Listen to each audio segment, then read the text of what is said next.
Assalamu alaikum. The short clinical station day, starting with the first case about abdominal examination. Patient is 56-year-old man. Please examine his abdomen. I will Okay, start hello. timer, then Dr. Maida will start. Start. Yeah, you can start. Okay. Hello, my name is Dr. Maida. I want to examine your tummy. First, I will clean my hand, read the scenario, and then I will start by observing everything around the patient since the start, if there is anything around the patient specific.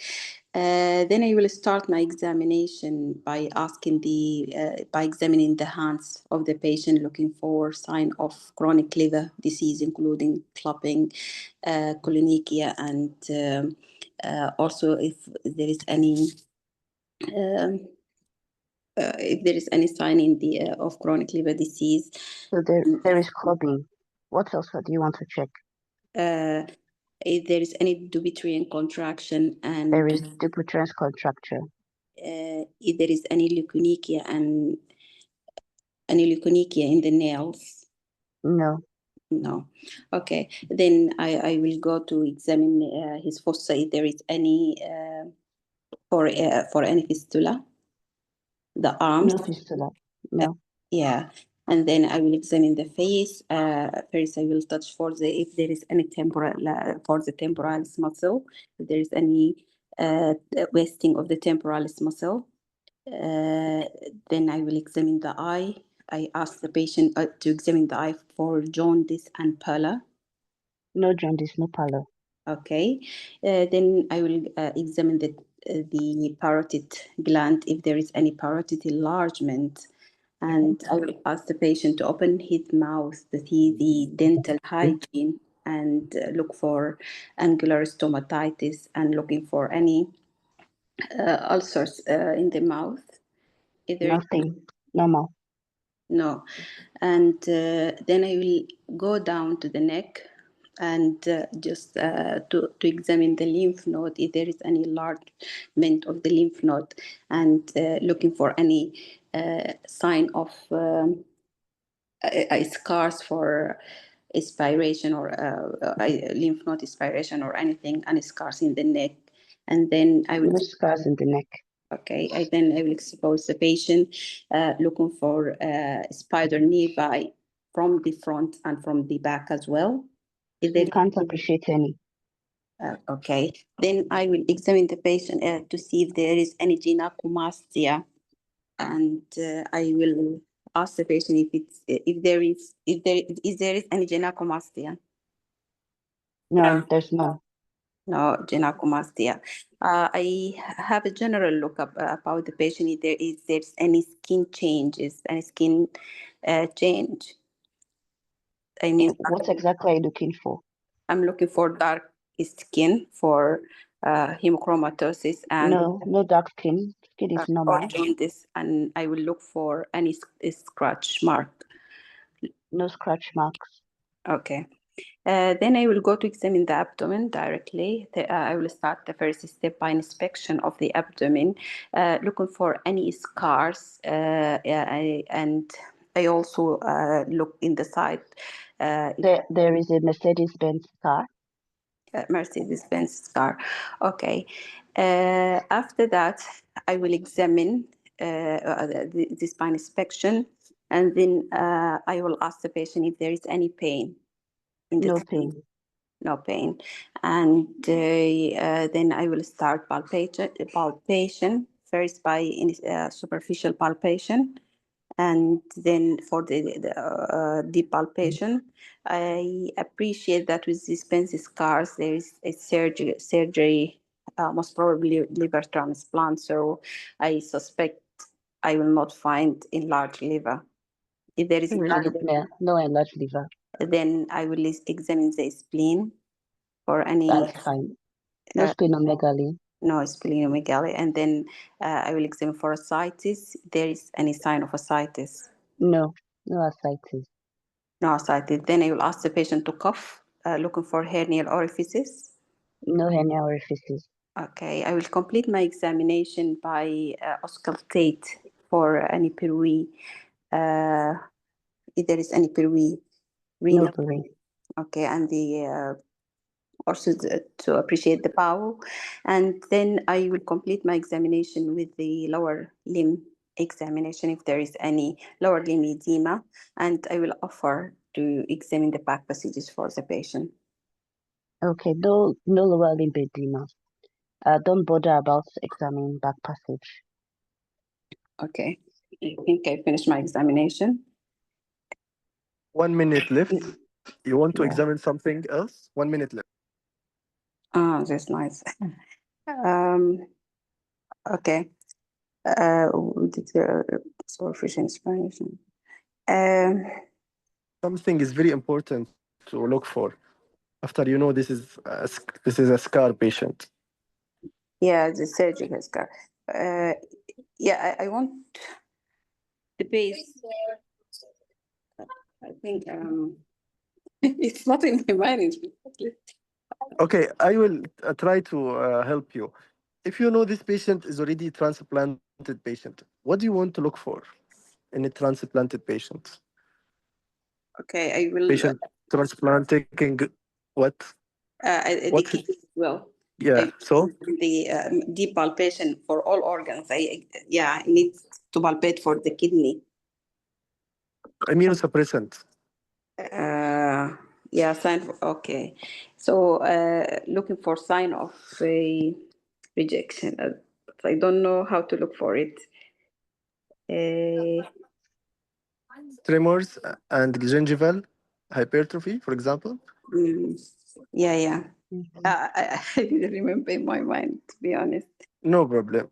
It's Mm. okay. So time is up. Let's start the examiner question. Dr. Sousa, please. Yes. Okay, please present your findings. Okay, this is 35 years old gentleman. He has a positive finding. There is a clumping in the hand examination. There is clumping in the hands. I need to. I did examine for flapping tremors. There is no other sign. There is no sign. Other sign of chronic liver disease. He has a Mercedes-Benz scar in the tummy, indicate of liver transplant. There is no sign of decompensated liver. Fine, good. So what do you think would have been the reason for his liver transplant? Okay. When the patient have chronic liver disease and liver failure. Okay, so what particular cause of this liver disease from your examination would you suspect? Yeah, I suspect having this clumping and some sign of chronic liver disease. Maybe this patient has liver cirrhosis. Okay, caused by? Presented liver cirrhosis with the clumping in his finger. The clumping, the most sign that's indicate of chronic liver disease. Otherwise, I couldn't appreciate another sign of chronic liver disease, but from the surgical scar and the indication of the surgery, most probably it's secondary for liver cirrhosis. Okay, can you tell me other reasons for liver transplant? Liver injury and trauma, and liver failure, fulminant liver failure. Okay, do you know the success rate for liver transplantation? Sorry? Do you know the success rate for liver transplantation in terms of survival? Successful rate? Yes. No. Okay, that's fine. So did you check for signs of immunosuppression for this patient? No, I need to. That's okay. Can you tell me what are the complications of using immunosuppressive medications? Okay, it can cause, there is many. It can be patient a rejection or first gingival atrophy, hypertrophy, and it can cause bleeding. Okay. gum bleeding. Okay. I didn't remember another. Oh, okay. So you mentioned liver injury. So what do you think, if I tell that this patient came had an acute liver injury, what do you think would be the cause of this acute liver injury? There is many causes. It can be medication like paracetamol. Yes, correct. Yeah, and this is the main. This is the most common in the UK. most- So do you know any criteria that is used to assess liver transplant in a patient, for instance, with paracetamol overdose?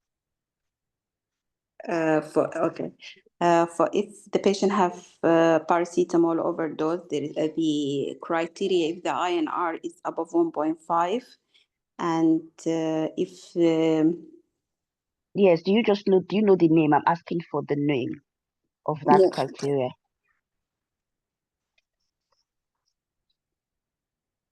remember. So that's fine. Okay. Um, collect my thoughts. Okay, I think I've asked you. I think I've asked you everything. Okay, so yeah, okay. How many minutes more do I have? Time is Another up. Yeah, 4 minutes already for the 4 examiner. minutes. Oh, okay, Yeah, fine. Thank you. yes, I really yeah. forget the It's names. okay, but she bring a very important topic: Yeah. post-transplant in acute situation. We didn't discuss this topic before. Let's hear the comment, then I will come. I have a lot of points and questions to be raised. So let's hear Dr. Isosa first, then I will comment. Okay, yes. So you did well with the examination. So I'm just going to start from the first part. Um, you told me that you were here to examine me, but you didn't categorically ask me if you could go ahead. So always ask. I know it's really very minute, but I think you should always ask, because somebody may just mark you down so you didn't take consent, because the next thing you said was you are washing your hands, you're sanitizing. So don't Mm. forget that. Then for inspection, you did well. You first of all inspect the surroundings, and then, but I think I didn't hear you say you inspect the patient as well, looking also at the abdomen. If you had mentioned that, I would have told you straight ahead that there was a Mercedes car. And I think that would have helped your examination flow better, because you already have the diagnosis. Mm. Um, the second thing, you examined the hands, that was good. But like you've remembered, you didn't check for tremors and you didn't check for flap. So don't forget. Another thing is that in the abdominal examination, and I know that some people they have different ways, but in the examination that I was taught, you also do pulse and JVP, because that could also be very important. So that you skipped and you went to the eyes. That's Mm. fine. You did lymph nodes. I commend you for that. Some people don't check lymph nodes, so that's good. Another thing, yes, so for the signs of immunosuppression, so if you check for tremors, that can lead you to tacrolimus. And that's why I would have given you the Mercedes-Benz car immediately, so that you can check for these things. For steroids, you're checking for bruises, thinning of the skin, cushigoid facie. Some people in abdomen, they actually ask for an blood pressure check, because one of the factors of the complications is hypertension. Then gingival, so yes, also gingival hyperplasia, hypertrophy. Can you just pull your lips downwards or upwards? So that's another way to check. Aside that, I think you did well. You checked for gynecomastia. So lymphadenopathy, you check the neck. Don't forget to check the supraclavicular. So always make mention of it. Obviously, we're going to examine the patient, not talk about it. But supraclavicular, axillary, you did a gynecomastia. That's good. You palpated. I think you got all the steps when you got to the abdomen. So I think that's all I have. But when you were then presenting, you made a mistake with the age of the patient. You said 35-year-old. He's 50 something. So I think you can just say, I don't know, Dr. Bassi will correct me, but I think you can just say this gentleman has had a liver transplant as evidenced by these diseases. I don't think you need to say the age when you're presenting, but I can't be wrong. I can be wrong. Then what I was asking about the cause of the liver transplant, because I said the patient had Dupuytren's contracture, which you got. Dupuytren's contractures, the prevalence is higher in alcoholic liver disease. So that was what I was waiting to hear. Um, Also, in terms of liver transplantation, you told me about acute liver injury. That's fine. You told me about liver cirrhosis. That's okay. But you didn't mention hepatocellular carcinoma, and that's one of the biggies. Um, for the paracetamol poisoning, I was talking about the King's College criteria. That is for paracetamol poisoning. The name is But Richard. say it again. Yeah, the name. Yes, King's College criteria. So that was the one I was asking for. But I think you should also you should know the criteria. I have it here. I can snapshot and send, but I'm just going to mention it.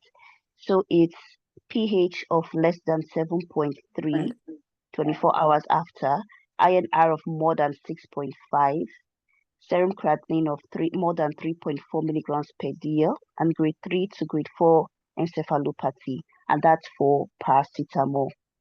It needs to be different for the other type of the other cause of acute liver failure, but most times because paracetamol overdose is one of the commonest for acute liver injuries.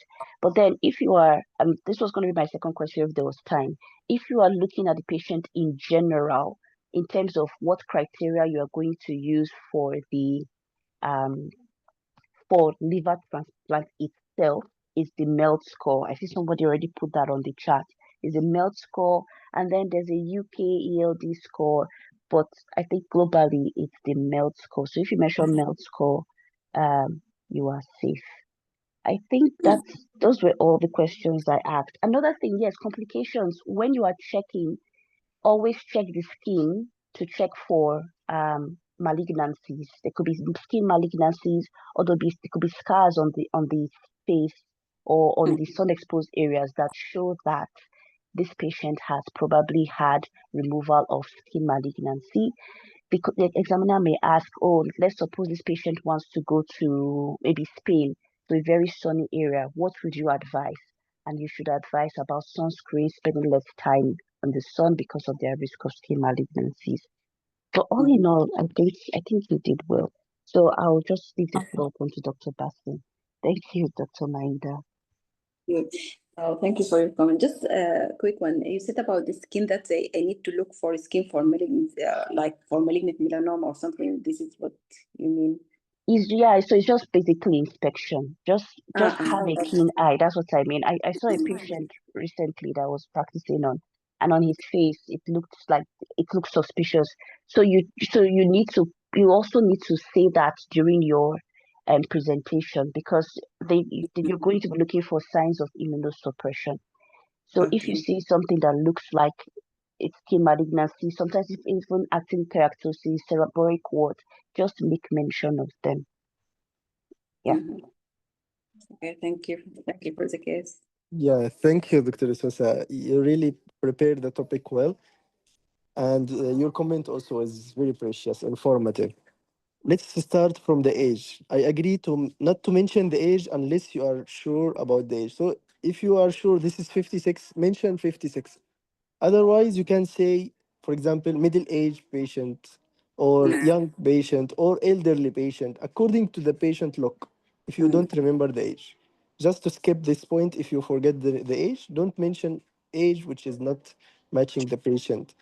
Again, mention the average of the patient group as aging. So either middle age, young, or elderly. Starting, this is from the age as a presentation.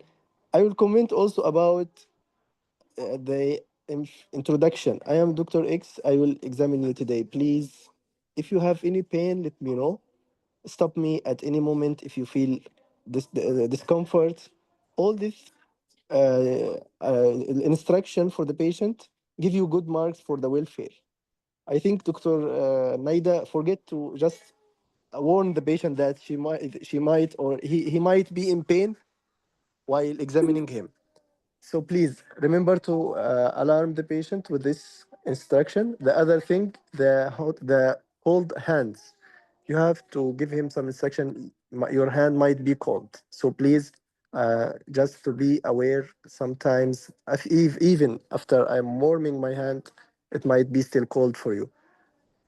In this way, even he mentioned or he screamed for the cold hand, if he said ouch or if he said, oh my god, your hand is cold, at least you give him the instruction. By the way, some patients are very smart. They can show the examiner that you didn't do this part of instruction, and you might be minus in this skill, which is the welfare. Take care of this. Some patients are very smart to mention, like, oh doctor, your hand is cold, oh doctor, the stethoscope is cold. So to avoid this point, or to avoid this, I think this is like something maybe for you stupid, but from the patient, yeah, he has the right to mention or to give you warning, your hand is cold, doctor. So to avoid this, please just tell him, I might be painful while examining you, or my hand might be cold, please pay attention for this, and I'm so sorry if you feel this. Plus is discomfort. So please try to mention this in the introduction. The other thing, the patient, I mean, permission. Yeah, permission. I will examine you today. Please, if you feel pain, let me know. Okay. Let's go to the topic. Our topic here is post-transplant. It's liver. It's clear as the liver. So you don't know if you have the scar inside because it might be covered. So you will start examining from the hand as usual, abdomen examination, the tremors, fine and flapping, right?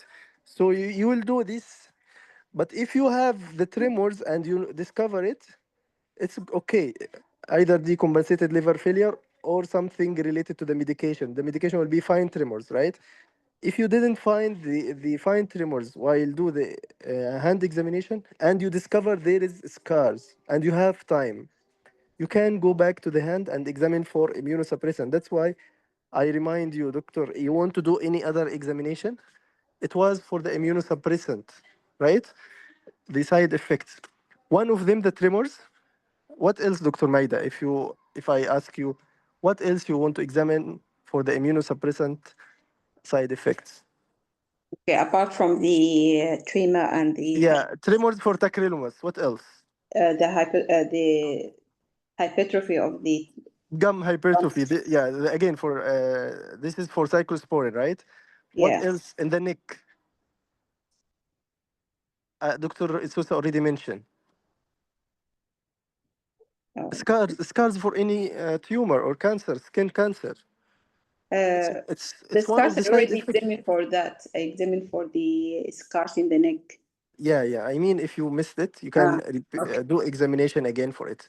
So the scars or even the cancer, say you might have some skin dysplasia in the neck. Okay, so it might be the sign of a squamous cell or basal cell carcinoma. As Dr. Isosa said, you can give some instruction to the patient to avoid sun exposure. He's on immunosuppressant medication, so he should be away from the sun exposure, right? Okay, so let's go ahead with the examination. What else in the hand and the forearm? You mentioned the clubbing. Okay, let's talk about the clubbing as a gastro or abdominal cause of clubbing. What do you think? Okay. Chronic liver disease, all the chronic liver disease can cause clubbing for the patient. And just from the abdominal side of or the cause of clubbing in general. So there is abdominal cause and other cause or other system cause. Yeah, if the Yeah. patient has any sepsis, like if he has lung abscess, if he has, So you mean you are talking about respiratory cause? Do uh, it system by system. So abdominal or GI causes. You mentioned already cancer, liver cancer. What else? uh, chronic liver disease generally. Okay, and something also in the gastrointestinal. Um, no, I don't remember. Inflammatory bowel disease, right? Inflammatory bowel disease, it's also causing clumping. Yeah. Yeah. Yes. Okay. So inflammatory bowel disease, again, we are still in the gastrointestinal system. So you can give the causes of cancer, clubbing related to the gastrointestinal or intestinal cause. Now we can go other systems, the respiratory system. What other cause or what are the causes of clubbing in the respiratory system? Bronchiectasis, lung abscess, Perfect. lung empyema, Yeah. and all the septic Lung cancer, lung cancer. lung Don't forget cancer. lung cancer, yes. What else? Bronchitis. Yeah, bronchitis, lung cancer, and lung abscess, empyema. I mean, if Okay. there's any others, cystic fibrosis as well. But Yes, at the yes. end, the cystic fibrosis, the bronchiectasis as well. Yeah, No, they are as different part causes, from. but there is overlap between both. Yes. Dr. Isosa, you're saying something? Well, I was saying that, Dr. Maida, I know most times, like you grouped chronic liver disease. I think most times you should try breaking them down, just like you just mentioned with bronchiectasis. They are different syndromes, but if we're asking for finger clubbing, for instance, you can say bronchiectasis, and you can say syndromes such as cystic fibrosis, Cartagena. So they know that you know what you're saying. Yes. So when you say chronic liver disease, you can then give such as acute liver disease, chronic hepatitis B. So try to break it down so you're not just grouping everything. Yeah. Also, pulmonary fibrosis can cause Yeah, perfect. clumping. Idiopathic pulmonary fibrosis. Yes, Yeah, this is exactly. and Yeah. Okay, there is also what other causes? Cardiac. Do you know the cardiac cardiac causes? You know? yeah, cardiac causes infective endocarditis can cause clumping, Perfect. and Yeah. subacute bacterial endocarditis as well Yeah. can Okay. cause. What else? Also, cyanotic congenital heart Yeah. disease, Exactly. but I Yes. not remember the names. Cyanotic. No need to mention Exactly, yeah. But yeah, but cyanotic congenital heart disease, all of them can cause. yeah, congenital cyanotic, not only congenital. Acyanotic is not a cause. Okay. Yeah. Mm. Okay. That's enough for the clubbing. Let's go to the next point. I want to talk about the scars. Yeah.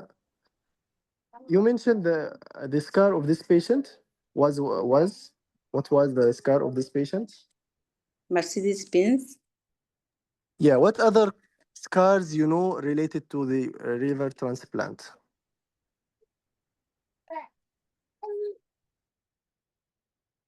The name of the scars.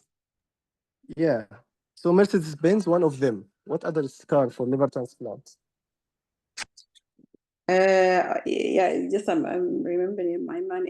Apart from Mercedes liver scar, there is a rooftop incision. Perfect. Yes, this is another scar for liver transplant.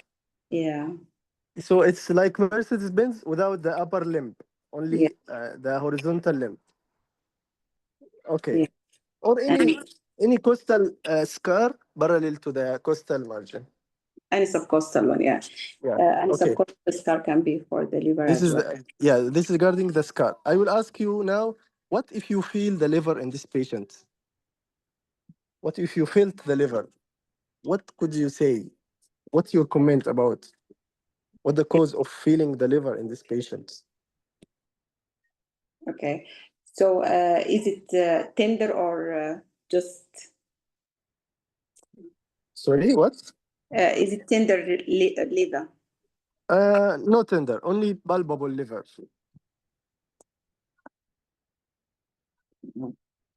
I don't remember. I don't know. The first cause ever you can mention, even with no pathology, just mismatching between the patient and donor liver, right? Mm, I mean, if there is tenderness, I would think about rejection, No, liver no, no. rejection. I didn't. I just said palpable without tenderness. Tenderness, there is possibility of rejection. I'm saying you felt the liver. So you fill the liver only without tenderness. What reason can be behind? As I said, mismatching or the liver of the donor mismatching the patient abdomen. Okay. Mhm. So the size, you mean, or Yeah, the I, size of the liver. yeah, the Yeah, yeah. size of the Yes, there's a mismatch. Yep. Yeah, mismatch because sometimes the liver is bigger, the donor liver bigger than the space of the recipient patient liver. Okay, this is one of the causes. Other causes plus tenderness, you can say, as you said, rejection or what other causes? What do you think? You felt the liver and you felt it tender. You found the liver is tender. Yeah, this is what I'm thinking about, the rejection of the Okay, liver, rejection. What other causes? or the Rejection. cancer. Sometimes Okay, recurrence. Yes, recurrence. So disease. three causes you can mention in any transplanted organ: recurrence, rejection, and infection. Right? Mhm. Yeah, Yeah, any organ transplanted in any patient, either yeah, it can cause this. Yeah, yeah, you're right, yeah, because the same thing can happen again.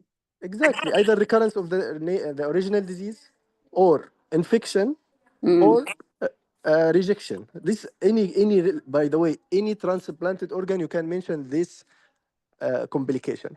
Let's go to Mm. the infection. What infection can happen in the patient with post transplant liver transplant?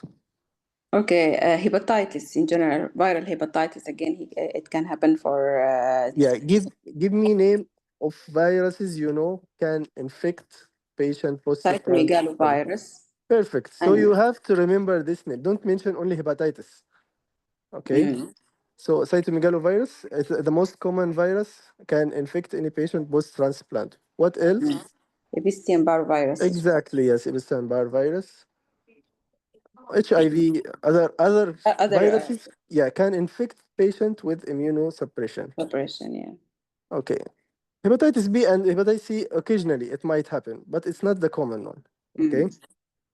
And so the rejection we mentioned, the infection, the recurrence. Mm. Recurrence, for the recurrence, you have to examine, as you said, bronze skin for hemochromatosis. What else for hemochromatosis you have to check while examining the patient if you suspect hemochromatosis? Primary, particularly.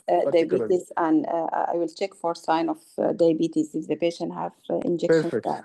And Perfect. So glucometer check mark, or yeah, glucometer or check mark for blood sugar. What else? a knee, I will examine for any knee swelling or This and is for the knee, osteoarthritis, you mean?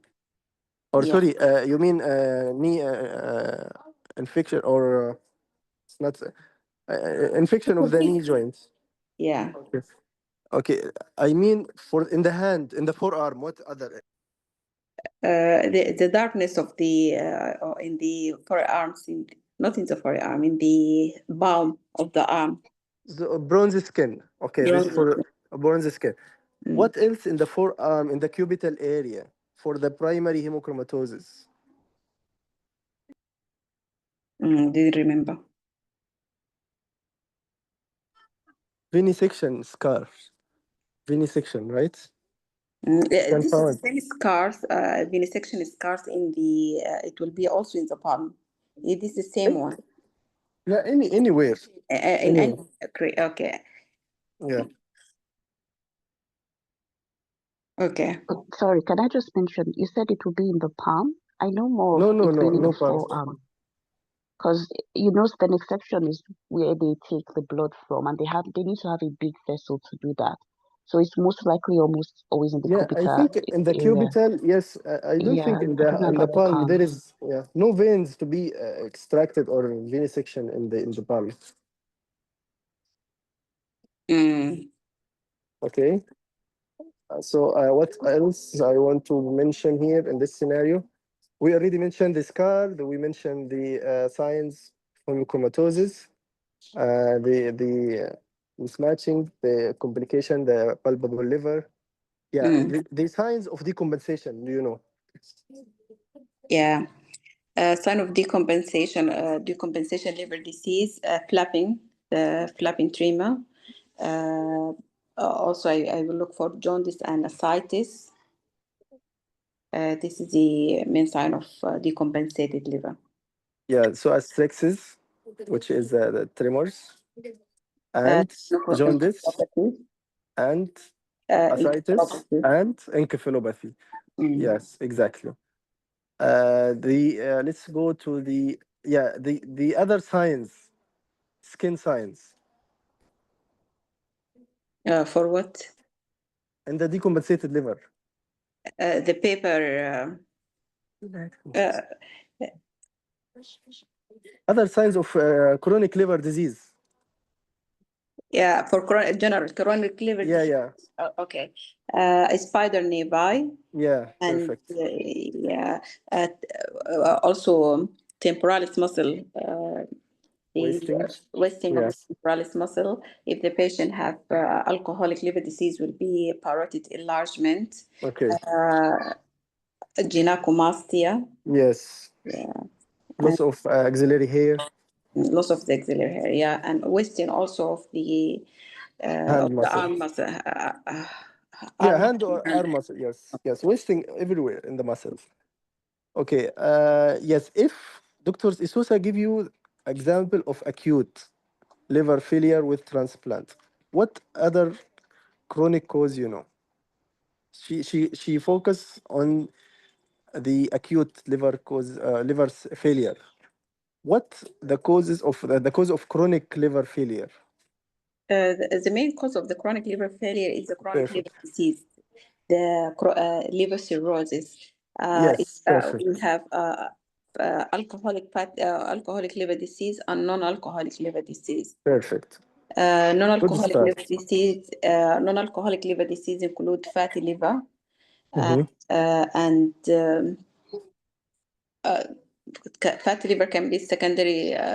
Non-fatty liver disease or non-alcoholic fatty liver disease can be secondary to diabetes or hemochromatosis and alcoholic liver disease and fatty liver disease secondary to diabetes. This is on.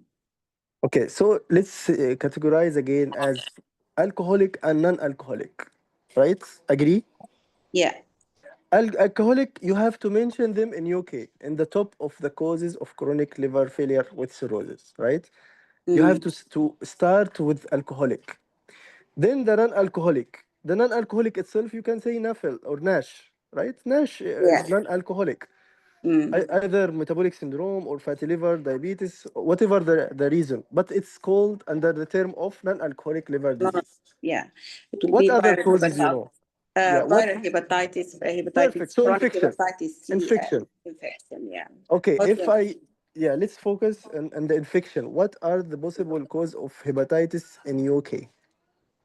Hepatitis C and B still. No, give me one virus. In UK, different than Egypt, for example, or Hepatitis Sudan. B. Yeah, you have to specify a virus because they are focusing on this. According to the geographic distribution, they will ask you what virus you know is the most common, for example, in UK. So you will say hepatitis. Hepatitis B. Perfect. And in Middle East, C. perfect. Okay, let's jump to the next category. You mentioned infection and the alcoholic and non-alcoholic. What other cause you know?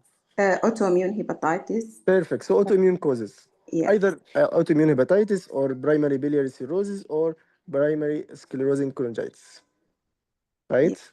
Yeah. Okay. Then other category other than autoimmune and infection and alcoholic and non-alcoholic. Wilson disease What's and called Wilson? What's called Wilson as category? metabolic Metabolic or infiltrative, right? infiltrative. Yeah. Okay. Give me other infiltrative cause. Um, alpha 1 antitrypsin deficiency. This is it will Okay. be one of them. Wilson. What else? Alpha 1 antitrypsin, we said.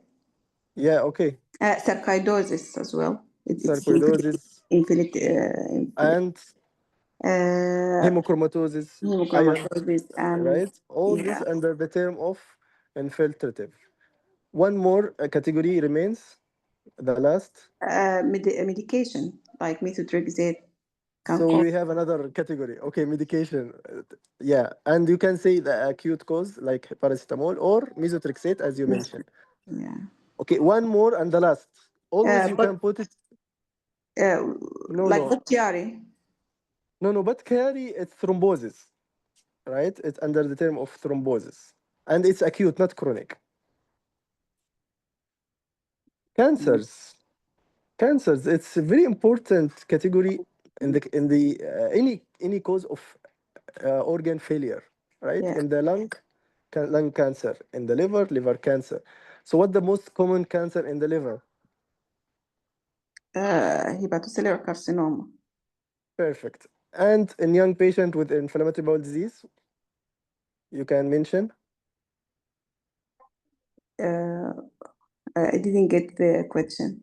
Okay, inflammatory bowel disease, ulcerative colitis complicated by primary sclerosing cholangitis can cause Cholangitis.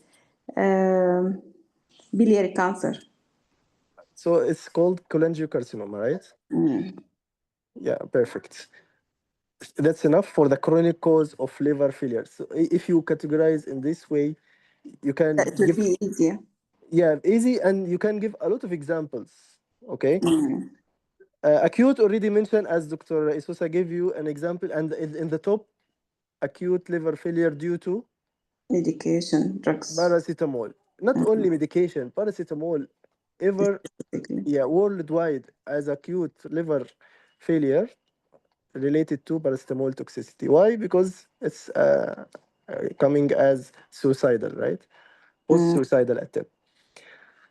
Okay. Yeah, the score Dr. Isusa mentioned already. So you have criteria for transplant: post-acute acute liver cirrhosis or acute liver injury, post-paracetamol. If you have pH less than 7.3, remember the number 3.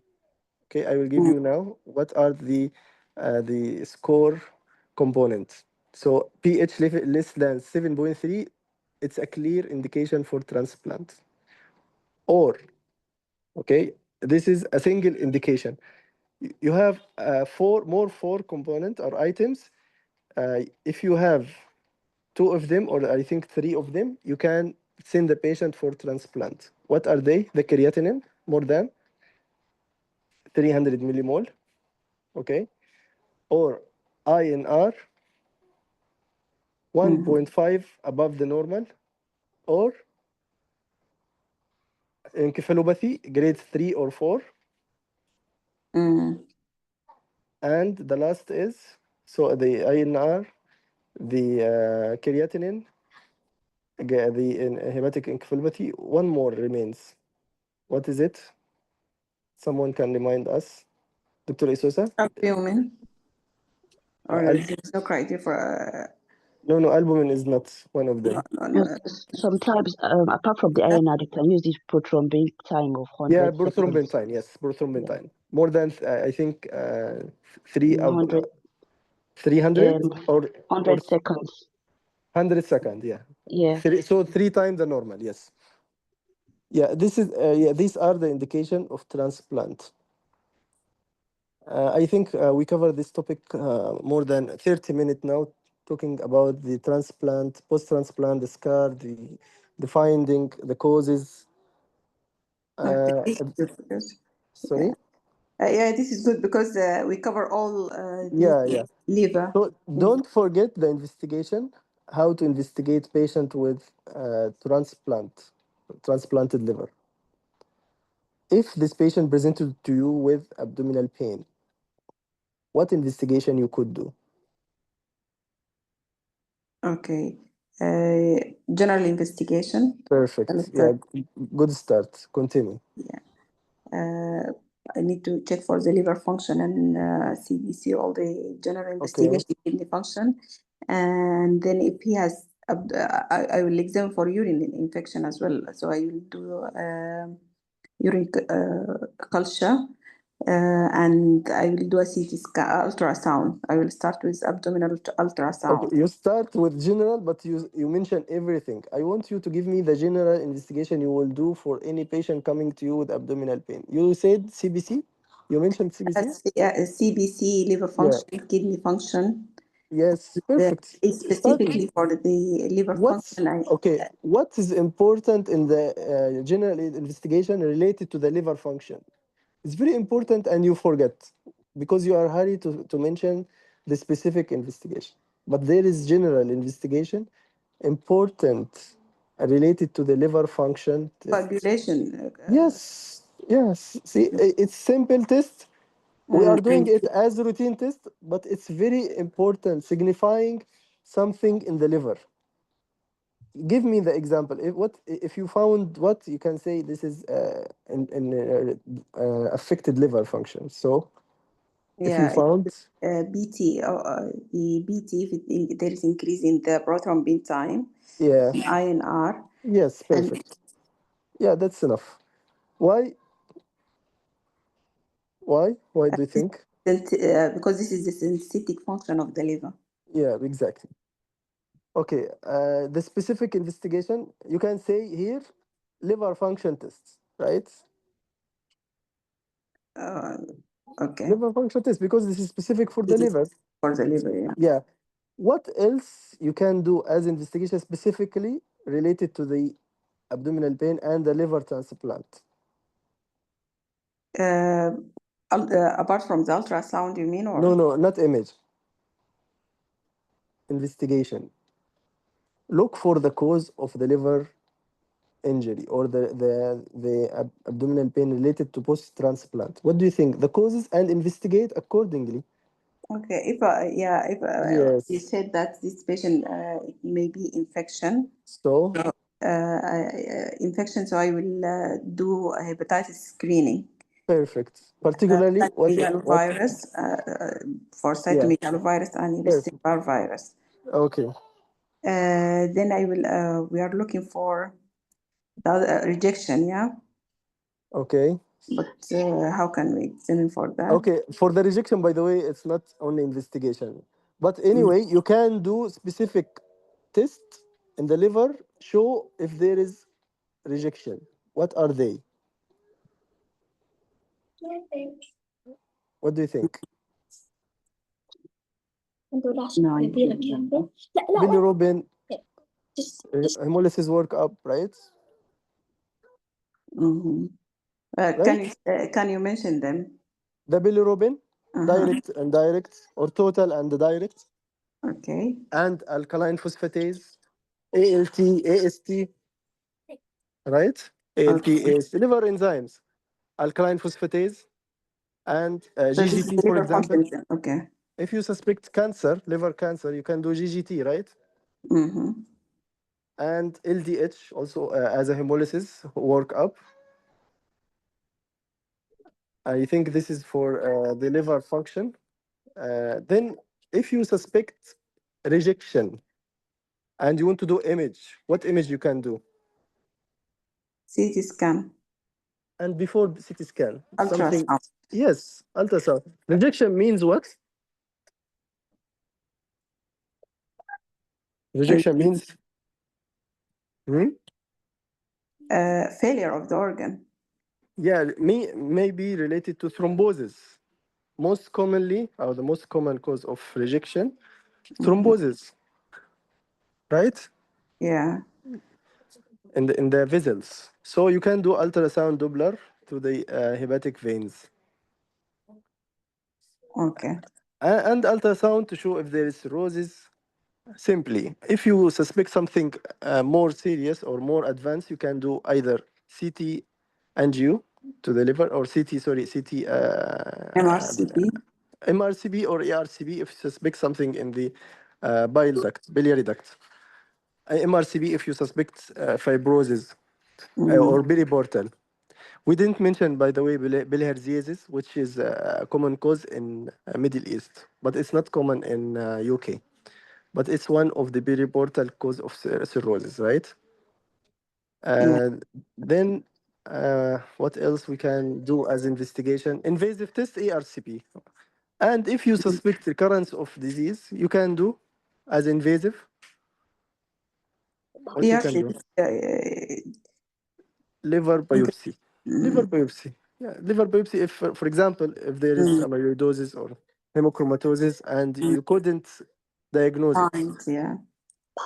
Okay, this is our investigation today. The management, you will treat according to the cause. So if rejection, you can increase the dose of immunosuppressant, or of course you will involve multidisciplinary team, including the liver transplant team.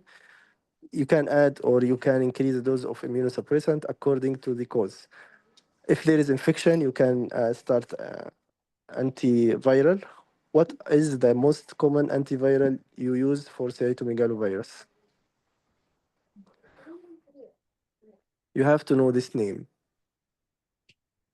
The antiviral you can start for cytomegalovirus. What's Mm, called? I don't Jan remember. Jan Jan cyclovir.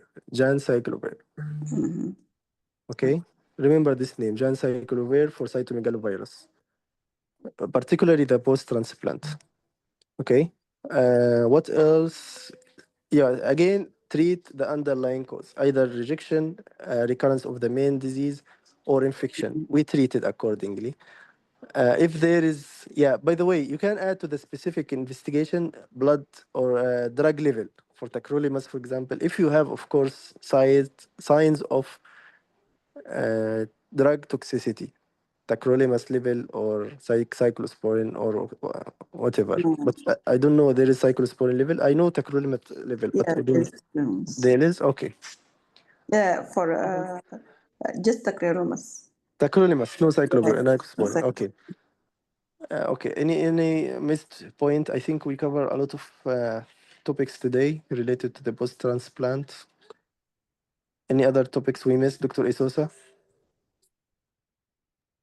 No, I think that's everything. Okay. I Any just want to suggestion? mention, sorry, that there's Yeah, another yeah, sure. scar. Yeah. There's the J-shaped scar. That's the Makuchi scar. So just wanted to mention that. That what scar you mean? You know, we're talking about scars, the Mercedes-Benz scar, the rooftop Yeah, scar. yeah. There's another, is the J-shaped scar. It's called the J shape, Makuchi. yeah. J shape scar, yes. Makuchi. Yeah. Yeah, perfect. Yeah, there is also J shape scar. Any scar in the subcostal area or parallel to the costal margin, you have to suspect liver transplant. Okay, and it should be major scar, not small scar, because there is cholecystectomy scar. It would be very small one. If laparoscopic scar, you will have 3 scars for the ports and one major scar, which is maybe 3 centimeter, and for the ports. But if you found a big scar extended from the right side to the middle or from the left to the right, you have to suspect the liver transplant. Okay, I think this is enough for the first topic. Any question before moving to the next scenario? Any suggestion? Yeah, thank you, Dr. Isosa. She added the finger clubbing in thyrotoxicose thyroid acropathy. Yes, it's one of the causes of clubbing, apart from the intestinal or gastrointestinal causes, respiratory cause, and cardiac cause. We can move to the next scenario. Ready, Dr. Isosa? Ready. Yeah, Dr. Maida, please post the scenario, and she will start straight away with the timer. Okay. I can say the scenario. This is also a 51 years old gentleman, also abdominal examination. He has abdominal pain. Okay, Okay. here Okay. you go. I'll start now. Hello. My Hello? name is Esusa. I'm one of the doctors, and I've been asked to examine your tummy. Can I go ahead? Yes, doctor. Okay. If in any pain, I will try to be as gentle as possible, but if I cause you any pain or discomfort, please let me know. Okay. I'm going to sanitize my hands. I'm going to make sure that the patient is properly exposed so that I can see his abdomen. I'm going to inspect, first of all, the surroundings. Is there anything of note in the surroundings? No. Okay. And then from the foot of the bed, I'm just going to have a look at the patient. The general look of the patient. Is the patient cachectic?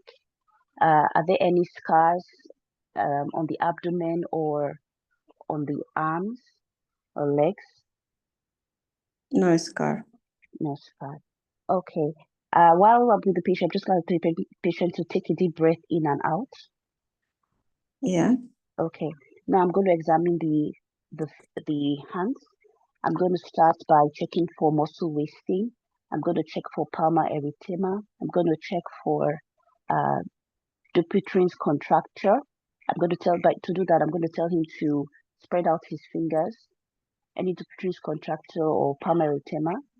No. I'm going to turn over. What if I will tell you, okay? Go ahead. Okay. I'm going to turn over, going to check for leukonychia. I'm also going to check for finger prick markings while I'm there. I'm going to check now for finger clubbing, for which I'm going to stoop at eye level. Then I'm going to ask the patient to spread his fingers, just checking for tremors, and then I'll ask him to cock his wrist back, checking for flapping tremors. After which I'll tell him to put one hand down and check for pulse for 15 seconds. Then I'll go for the JVP, check if it's elevated, and then I'll go for the hands. I'm going to check the forearms, checking for any fistula or any scars or any pot cut. Yeah, there is a fistula in There's the a arm. fistula in the arm. Okay. I'm going to palpate it. Is there any thrill? Yeah, there is a thrill. Okay. Is there any sign of recent needling? No. Okay. All right then. So I'm also going to go to the patient's eyes. I'm going to ask him to pull down one eyelid to check for anemia, jaundice. Okay. I'm going to ask patient to open the mouth. I'm going to check for any cyanosis, dentition. Ask the patient to raise raise the tongue, the roof of the mouth. I'm also going to check for ask patient to peel down his lips just to check for gingival hypertrophy. Then I'm going to check the lymph node of this patient. While I'm going to make sure the patient sits up. Before I check the lymph nodes, I'm going to check behind. Are there any scars at the back? Sorry? Any scars at the back Of the patient's hands. back? And the back. No, the patient's back, yes. No. Okay, so I'm going to check for lymph nodes. I'm also going to check of notice, apart from cervical lymph nodes, I'm also going to check for the supraclavicular lymph nodes.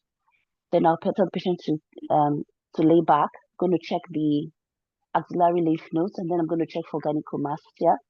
And then I'm going to go straight to focus more on the abdomen, and this time I'm checking more for scars that may be hidden. I'm going to go through the skin folds and flatten the skin folds while checking for scars. Any scars? In the abdomen, no. No scars. Okay. All right. While inspecting, anything of note, any abdominal wall veins? No, nothing you can observe. Nothing. Okay. Can you cough for me? Any hernia while coughing? No. Okay. Can you tell me where you feel? Can you point to where are you feeling pain at the moment in the And tummy? generally, Yeah. ack pain. Are you feeling pain in your tummy right now? A small ack. Terrible. Something I can tolerate. Okay. Can you point with one finger where you feel the pain on your tummy? Just he's pointing in left hypochondrial area. Left hypochondrial area. Okay, so I'm going to start further from there. I'm going to start at the right hypochondrial area with superficial tenderness. Superficial palpation, and while doing that, I'm looking at the patient's face. So I'm going to palpate the 9 quadrants ending in the left iliac fossa where he tells me he feels pain. Is there, as I'm palpating, any tenderness? 1 minute left. No. Okay. Not tenderness. Okay. I'm going to do deep palpation. Is there any tenderness or any mass felt on deep palpation? What are you looking for? I'm checking for tenderness. I'm checking for masses in the abdomen as I'm doing deep palpation. You can feel a mass in the abdomen. Okay, in where? Yeah, in the left hypochondrial area. Okay, okay. So feeling the mass can I get above it? Can I get below it? No, Okay. Can I get above it? no. Okay. Did you say left hypochondriac area or left iliac fossa? Left hypochondrial area. Hypochondriac area. Okay. So I'm going to now check for hepatomegaly and splenomegaly. Oh, okay. How you can check for splenomegaly? So I'm going to palpate from the right iliac fossa, ask patient to take deep breaths in and out, and I palpate diagonally towards the left hypochondriac region. Yeah. Okay. So it is palatable mass. Okay, palatable mass. Okay, okay. When I turn, are there any notches? Does this mass have notches when I palpate? No. Okay. And when I ballot the kidney, am I still feeling that mass? Yeah. When I ballot the right kidney, am I feeling a mass in the right as No. well? Okay. Mainly in the left one. Okay, I'm going to check for ascites through shifting dullness. No. I'm going to auscultate for renal brew. You can't hear. Okay. Okay. And then I'm going to check the legs for pedal edema. No, lower medium. Okay. Okay, time is Thank up. you. That 1 concludes minute my next. examination. Yeah, perfect. Okay, Okay. at the end of any examination for you and Dr. Maida, don't forget to thank the patient and cover him. Okay, Yes. it's very Okay. important. Okay, Okay. examiner Thank question, you. Dr. Maida, please. Okay, can you present your case? This gentleman who presented with abdominal pain, on examination of abdomen, I suspect that he has a polycystic kidney disease, as evidenced by a left hypochondriac mass, which is ballotable, which I cannot get above. He has also, of note, a fistula in the forearm, although there is no sign of recent needling. Of note as well is that he is euvolemic. Okay, good. Can you have another differential diagnosis for this mass? What other possibility apart from polycystic? Well, the fact that it is a unilateral renal mass, it could also be a malignancy such as renal cell carcinoma. It could also be unilateral hydronephrosis. Yes. Okay. Okay. And can you tell me if you have what other thing that is specific bedside test investigation do you want? I would like to do a urine dip to check for hematuria and proteinuria. Also to check the patient's blood pressure to see if it's elevated. Okay. Good.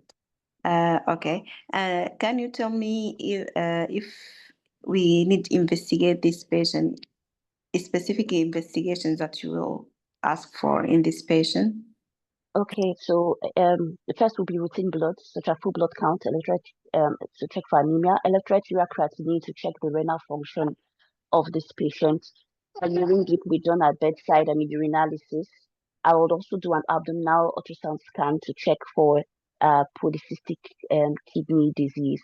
If this is shown, then this patient will need genetic screening to check for the genes for polycystic kidney disease. Okay. Other thing that you want to do? There is also a kidney biopsy. A kidney biopsy can also be an investigation for this patient. Okay. Okay. Okay. Do you know any recent medications that can provide to be help in his condition? Sorry, I didn't get the question. Do you know any recent medication that you? Yes. Yeah. It's a vasopressin antagonist, which is the tolvaptan. it's said to reduce the progression of polycystic kidney disease. Yeah. Thank you. I don't have any more questions. If there is any time, we have. Yeah, 1 minute left for the examiner question. Okay. Okay, you can ask her. You ask about the investigation. You ask about the management. Yeah, only pharmacological. What other options? Well, other options would include this will be managed by the multidisciplinary team, which would include the nephrologist, the specialist nurses, the occupational therapists, the surgeons.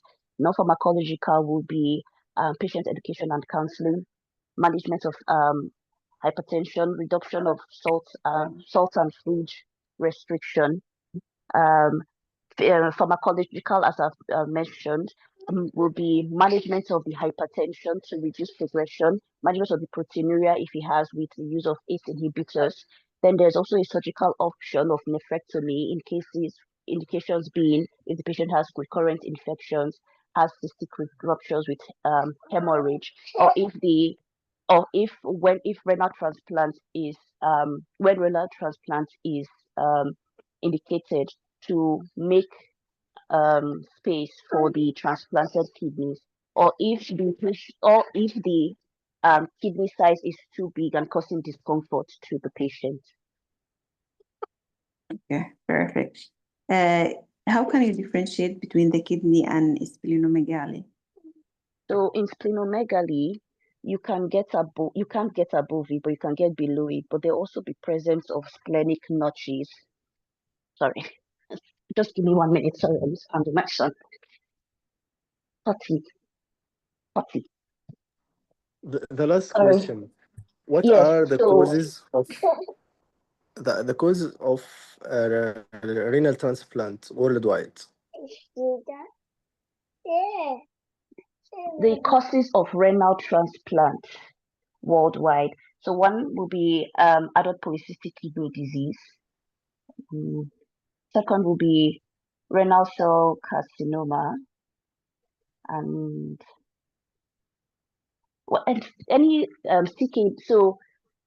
chronic kidney disease with end-stage renal disease will be okay. Give me the more common yes causes. So end-stage Yes. renal diseases will be diabetes, hypertension, and various forms of glomerulonephritis.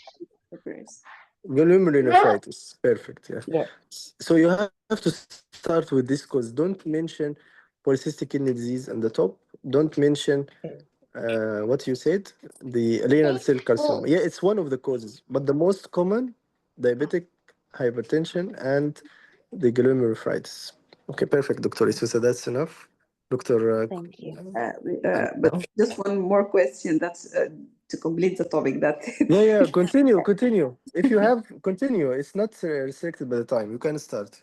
Continue. Can you mention some external manifestation of polycystic kidney disease? Yes. So external manifestations could include polycystic liver disease. But the most dangerous is that of a cyst in the brain that can lead to either subarachnoid aneurysms, that could lead to subarachnoid hemorrhage or intracerebral hemorrhage. There can also be cysts in the heart as well. In the heart. I don't get this one. Say it again. Heart. You're saying heart. Okay. Yeah. Okay. What exactly in the heart? What it can cause? I can't remember at the moment. Yeah, mitral valve prolapse. Oh, okay. Thank you. Thank you. Thank you very much. I think you covered it very well, this topic. This topic, yes, is the topic about polycystic kidney disease. And the good thing that you start the examination of abdomen, starting from the hands and looking for all the sign of the kidneys, for the liver disease, or chronic liver disease, but at the same time you examine the arm for AV fistula. Fistula. You examine the fistula itself, and I think this is very good. And then you examine the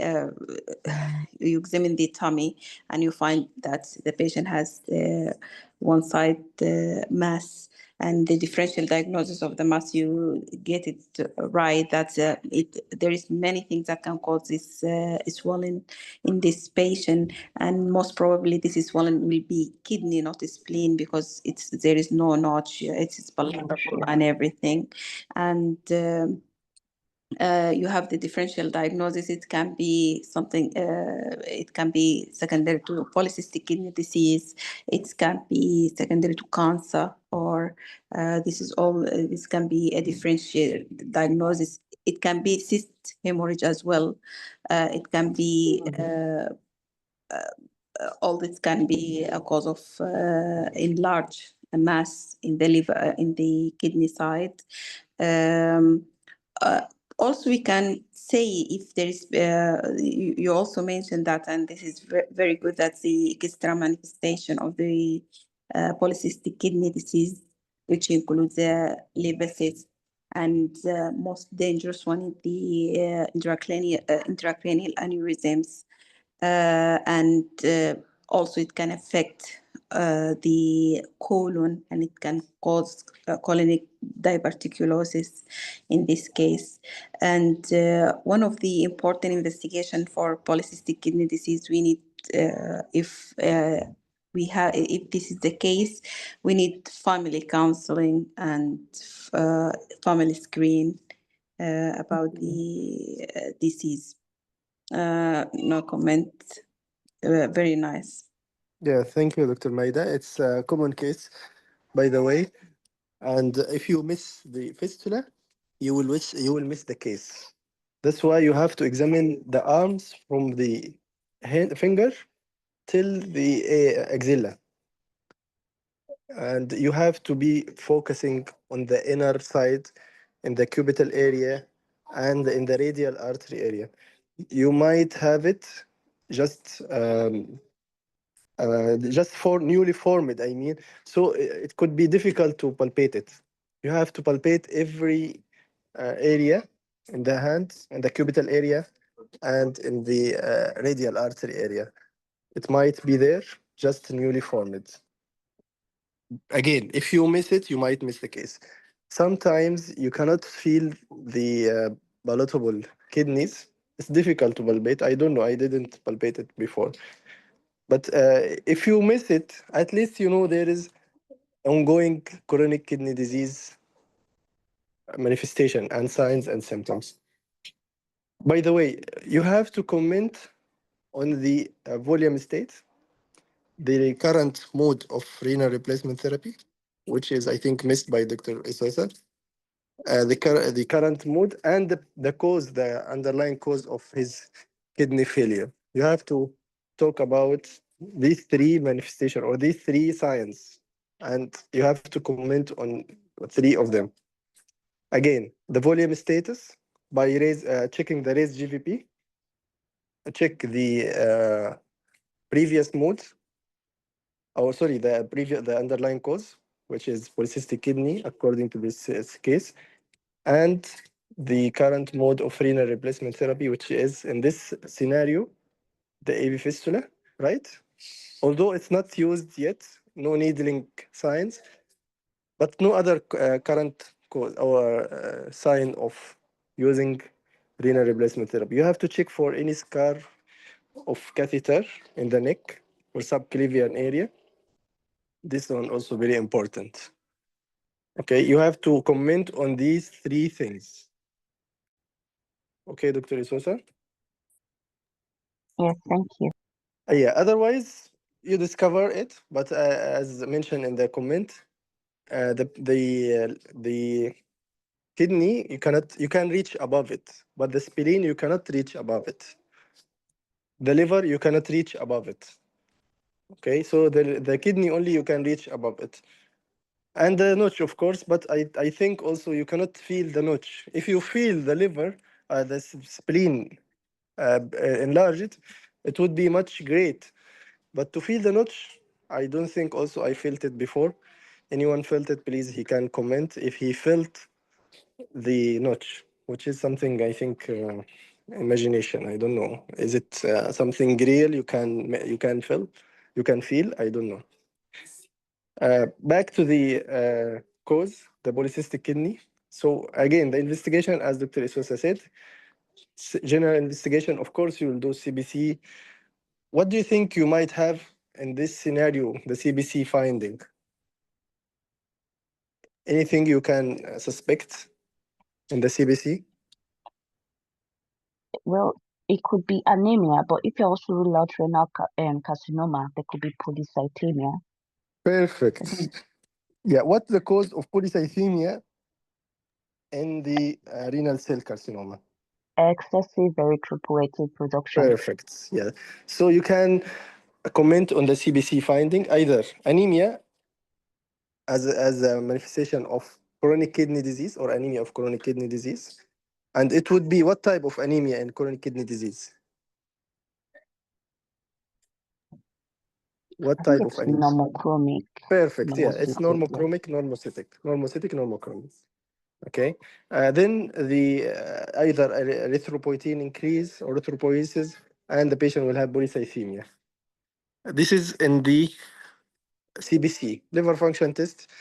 If you suspect cyst in the liver, you can find some obstructive pattern of hyperbilirubinemia, but occasionally you might have it in the ultrasound. Okay, then the other investigation you can do, specific investigation in this scenario. What specific? As Dr. Maida mentioned, you have to mention it importantly. What specific investigation you should do, not you have to, or you think to do, you should do in this scenario. You might diagnose the case from this test. Dr. Isosa. Are we talking about abdominal ultrasound? No, this is image. I am talking about investigation you can do to diagnose the case specifically. Genetic testing. Perfect, yes, genetic testing. Okay. Okay. Now, the image, yes, as you said, the ultrasound. And the criteria, do you know the criteria for ultrasound? I think I remember. I think for Okay, more than yeah. you know the football tactic 4-4-2? I'm You not a know fan the of football, but I will learn okay. it. Okay, so it's 2-4-4. 2-4-4. To diagnose a patient of polycystic kidney disease, it's 2-4-4. 350, less than 30 and 30 to 50 and above 50. Two cysts, in either kidneys less than 30, or four cysts in both kidneys from 30 to 50, and four cysts in each kidney more than 60. Is it clear, or I should repeat? Two cysts from the group or less than 30. Two cysts, if less than 30. Two cysts in each kidneys. Yeah, I mean bilateral. Then for the group age from 30 to 50, four cysts on both sides, and more than 50, four cysts in each kidney, to diagnose polycystic kidney disease by ultrasound. Anyone confirm, please, for me, because I just remember this. But if it is changed or I am wrongly or mistakenly mentioned, please correct me. Okay, 2-4-4, and less than 30, more than 30 to 50, and more than 50. Okay, back to the investigation. Invasive tests. If you have patient with other causes other than acute autosomal dominant polycystic kidney disease, you can do renal biopsy, either glomerulitis or diabetic or hypertensive. So you can think about renal biopsy. The management plan, what do you think important here, Dr. Isusa, before starting the pharmacological therapy? Yeah, lifestyle modification, Perfect. genetic, education. Yeah, I mean, genetic counseling also important. Perfect to Yes. mention. And what else important? Blood pressure Blood control. pressure control. Yeah. Yeah, blood pressure control is one of the important steps to control and to regress and prevent increase size of the cyst. Okay, and it's by the way, it can help to make the disease controlled. Pharmacological option already mentioned by you and Dr. Maida, tolvaptan, vasopressin antagonist. I think vasopressin two, right? Receptor antagonist, and control the comorbidity if there is hypertension, control the blood pressure. What the optimal and what the option you can use to control blood pressure in this scenario? The best antihypertensive medication. Should be ACE inhibitors. Yeah, yes, perfect. And the diabetes, if there is diabetes, you can also control the diabetes. Counseling, we mentioned already, genetic family screening. And if the patient is having polycystic kidney, what advice you can give him related to his life? Not only lifestyle medication, something he can avoid. Avoid contact sports. Yes, perfect. So you Avoid have to contact remember sports. Yeah. these things. Yeah, Okay. contact sports. And don't forget always to start with the counseling, education the patient about the disease, the manifestation, and about the complication.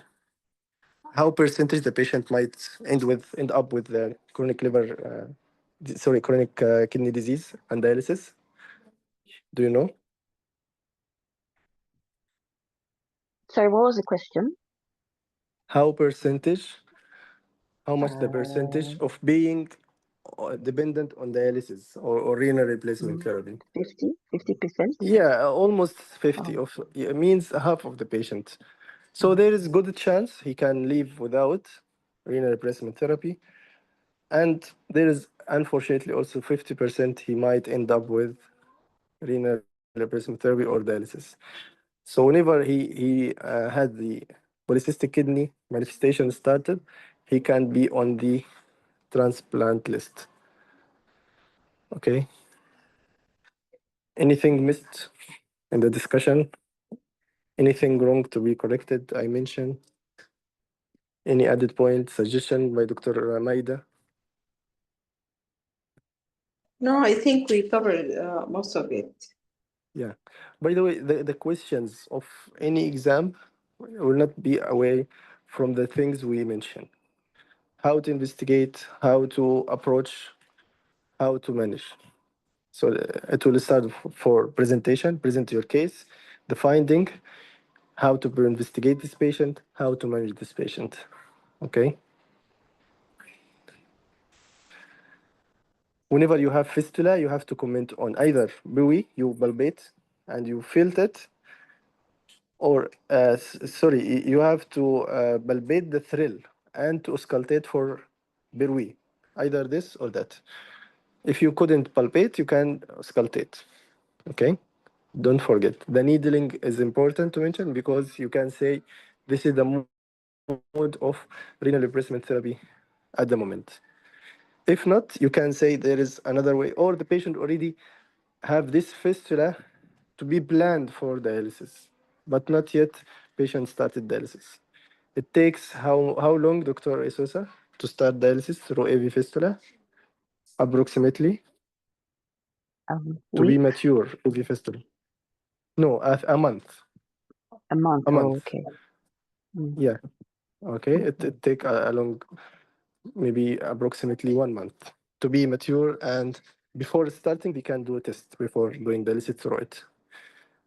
I think we cover the most important topic in this, or things or points in this topic. Any point to be added? Any suggestion from others? I will share the ultrasound finding diagnostic parameter for the cyst to diagnose patient with polycystic kidney. Don't forget the name of the aneurysm and the intracranial um, vasculature. What's called, Dr. Isosa? Very aneurysm. Yeah, very aneurysm. And if the patient is having headache and he's diagnosed already with by ultrasound, that patient is already known as autosomal dominant polycystic kidney disease, and the patient present with headache, you have to do what? CT and CT angio. Yeah, CT angio. Just roll out the AV fistula, sorry, the perianeurysm or the rupture of the aneurysm. It's commonly to be presented with what the most serious complication ever? For which one? For the For subarachnoid the hemorrhage. fistula in the brain, the perianeurysm. The perianeurysm. Yes, What could be the most serious complication? Life sub threatening. aneurysmal rupture, subarachnoid hemorrhage. Yes. So it's the most common cause of, I think this is the cause of death apart from ischemic heart disease, I think in the chronic kidney disease. Yeah, is the most dangerous complication. Yes. Yeah, the most dangerous complication. Mitral valve prolapse, one of the complication, it might be associated with the autosomal dominant polycystic kidney disease. Any missed point? Any suggestion? I'm trying to remember other points we missed. I didn't prepare any topic. I just try to refresh with you. I don't know even what the topic they prepared, Dr. Isosa or Dr. Maida, but I'm trying to recall the questions for each topic. So anyone has question, please raise it. Any comment? Any missed points? Sorry, I think there's a question about PKD1, PKD2 being more found in later life with later progression. I think there's a question like that on past. The type, you mean, right? Types of autosomal. Yes, and which one has later progresses slower? That's PKD2 progresses slower to end Okay, stage. you can mention them with the chromosome, please. You remember them? Yeah, so PKD1 is chromosome 16 and PKD2 is chromosome 4. Perfect. Yeah. And what's more dangerous and more manifested? More manifested is PKD1. I think that's Yes. 85% of cases. Then Yeah. 15% of cases is PKD2. And PKD2 is the one that is a slower progression and the later onset of age in age. Perfect. Yeah. This is regarding the autosomal dominant. There is what's called autosomal recessive. Do you know Yeah. it? Yes, I'm aware of it. Yeah. And it is? Autosomal recessive. Yeah. And which group of age this present? With the children. Yeah. Exactly. So it will not, Yeah. it will not, or the children who is having disease, I think he will not or she will not survive longer because it's in the children group only. They die early. Okay. Any other causes? Oh, sorry. Any other points to be raised? Thank you for reminding Dr. Isusa about the missed part of the topic, which was the types of the chromosomal or the chromosomes. I think no more question regarding this topic or previous topic. Anyone want to comment, to question? Any doubt?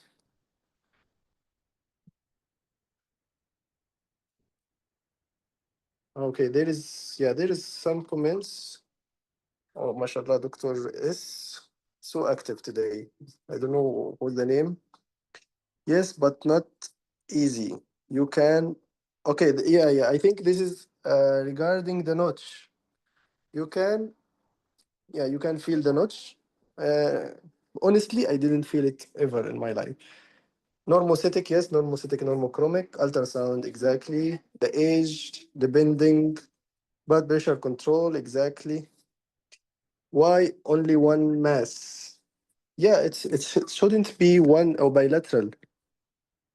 As I mentioned, there is diagnostic unilateral or bilateral according to the age. I think this patient age, This patient age was 51. So supposed to Yeah, be bilateral, not unilateral. Yeah. According to our, I'm not sure about the name of this criteria. Is it named or just criteria to be diagnostic? Is I it think there's named? a name. I'll check it online. I Yeah. remember we had that. Anyway, I share it to the group one day. I will share it again. But again, it's 244. Two two cysts less than 30 in group age less than 30, from 30 to 40, four cysts in either side, so either unilateral, right or left, more than 54 in each side. So you will have eight cysts in each side. I mean, in both sides, eight, but in each side, four and four. But in 30 to 40, four cysts, either in right or left, so unilateral, and less than 30, two cysts in either side. We will confirm it later on in the group, but this is what I remember. Dr. For Pastor, this, sorry, yes, I've just checked it online. So it's the Ravine yeah, criteria. So for it's called what? um What's called? Ravine, I've put it on the chat. Raving. Ravine, Yeah, yeah, yeah, yeah. yeah, yeah. So Okay, for 15 to 29 years, two okay. cysts, which could be on either side or on one kidney. Then Yes, exactly. 30 to 59, two in each kidney, so that's four altogether. And then more than 64 in each kidney, that's eight altogether. So yeah, you're right. Yeah. Thank you. Thank you. So we confirm it. Raving criteria or Raving criteria as diagnostic criteria for polycystic kidney disease, autosomal dominant type. Type 1 most commonly, and type 2 is less commonly. Type 1 in chromosome 16, type 2 in chromosome 4. Just to recall. Any question, any added suggestion, any doubt before ending the session? Yeah, again, please. Okay. Raving criteria. So remember 2-4-4. This is a tactic in the football. 4-4-2, but here we will say 2-4-4. In the group less than 29, I just mentioned 30 to be easy, but if you can specifically, you can say from 20 till 39, 29. So you will have two cysts in either side, either right or left. From 30 to 59 or to 49, right, Dr. Sosa, or 59? No, 59, because the next is more than 60. So 59. 49. 59, Yes. 59, 59. 59, yeah. So it was mistaken. 59, 59. So you will have four cysts in either side, either right or left, right? More than 60, you will have four cysts in both sides. So you will have in the right and in the left, four cysts to diagnose polycystic kidney disease. Okay. Any other question? Remember again, 2-4-4. 2-4-4. And the group age, 30 and 60, not 50. I mentioned earlier 50, it's 50, 59 or 60. Just to be easy, remember 30 and 50. And you can minus one from the group earlier. I mean, 29 and 59.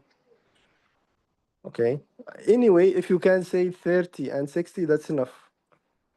But if you remember to minus one, it would be 29, and from 30 to 59, and more than 60.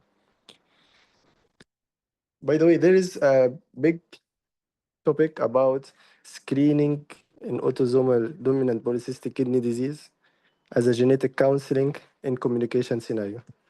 We can do it next week if you are interested, Dr. Isosa and Dr. Maida, just to remind others how to screen and when to screen and what are the instruction about counseling patient with family history of autosomal dominant polycystic kidney disease. What about the job? All this topic we can discuss next week. Okay, we can end the session now. Thank you, Dr. Isusa and Dr. Maida, again and again and again. Nice performance, both of you. Thank you, everyone, to attend today. Have a nice weekend. Good luck and good night. Assalamu alaikum wa rahmatullahi wa barakatuh.